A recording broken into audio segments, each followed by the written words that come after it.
গোস্ত খান না কয়দিন হয়েছে? গোস্ত খাই না পরে 2 মাসে কম হইতো। 2 মাসের কম। আরো একজনে আপনি প্রতিদিন আপনি দুপুরে খাইতে ধরেন ভর্তা দিয়ে ডাল দিয়ে খাইলে তো 20-30 টাকা 50 টাকা হইলে হয়ে যায়। আমি আপনাকে দিব দুপুরে আজকে আপনি গোস্ত দিয়ে খাবেন, গোস্ত দিয়ে খাবেন। আপনি আমার কথা দিতে হবে আমি আজকে দুপুরে ভাত খাবো গোস্ত দিয়ে। খাবেন তো শিওর? শিওর খাবেন? শুধু খাবেন তো? আপনি আজকে দুপুর ভাত খাবেন কি দিয়ে? গোস্ত দিয়ে খাবেন।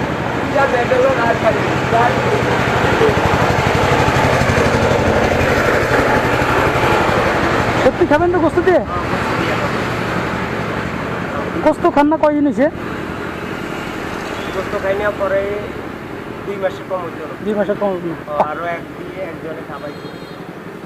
আজকে আমি আপনার টাকা দিয়ে আপনি আজকে গোস্ত দিয়ে ভাত খাবেন। কথা দিয়েছেন তো আমার সাথে? শিওর? ঠিক আছে, ভালো থাকবেন, দোয়া করবেন আমার জন্য। কাকা দোয়া করুন। ঠিক আছে, আসসালামু আলাইকুম।